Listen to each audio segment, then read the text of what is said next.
did you manage to make this wonderful trip? Oh, I went on for a year to America on what's called a Harkness Fellowship in Healthcare Policy and Practice. And that's sponsored by an organisation called the Commonwealth Fund, who are based in New York. And what we have to do is we have to go through an application process, okay, where we have to write a piece about healthcare policy in the US and the UK. And if people think it's good enough, and I've got a good question, then they let us go over to the States. The whole family come. You came too, remember? And we spend a year over there living as Americans and travelling around the country, looking at all the different types of healthcare they have there and speaking to very important people about what it's like to work in healthcare and how healthcare is organised. What 3 important points should the NHS learn from America?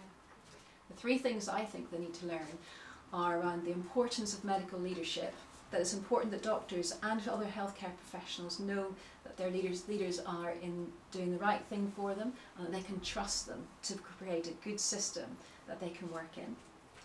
The other thing I think that's important is around knowing the integration of healthcare systems between doctors and hospitals, between healthcare professionals of different types, that they all build together, but that integrating things sometimes means you have to create breaks and fragments in different areas, okay? So that you might link up things around a system of care in one way, but that means you have to break apart a system that worked okay in a different way.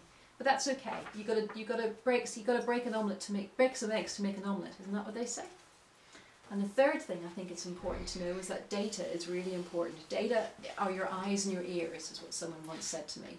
And that's really important in the sense of knowing what it is you're working on now and what it is you need to do in the future and how close you're getting to being there. So I would say good strong medical leadership, being aware that you've got to break some eggs to make an omelette, and being aware you need to have good sources of data that are robust.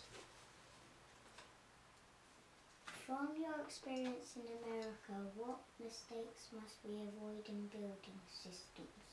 Oh, 3 mistakes from America. Wow. Well, I think there's something about the real difficulty there is that doctors have when they're looking at a patient in front of them, like you and me looking at each other now, when you want to do the right thing for the patient in front of you, but you're also the steward of the resources for the whole population and making care that's right for a patient, but you can do within the resource envelope you have for everybody. That's a really difficult ask, and I don't think we train our doctors well enough to be able to do that. In big systems like Kaiser in California, they train the doctors really well to be able to understand that dilemma and be able to manage within that. So that's the first thing I think we need to be careful of. The second thing I think we need to be careful of is how building incentives for a market means we get market responses, so that if you build a system where they only look after some patients, then it's going to be easier to shape that market, rather than a system like the NHS where we have to look after everybody. So we need to be careful that things that work in America won't work here because the systems are different and we can't just copy their market reforms. And the final thing is that last point of just because it works somewhere else doesn't mean to say it's going to work here. Okay? That we're different as people. The British are very different from the Americans, don't you think? We might talk the same language, but we are divided by that language as well.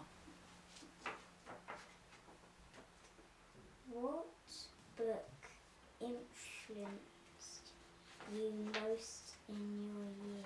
What book influenced me most? Actually, I'm going to cheat. I'm going to say what author influenced me the most. And that was an author called Atul Gawande.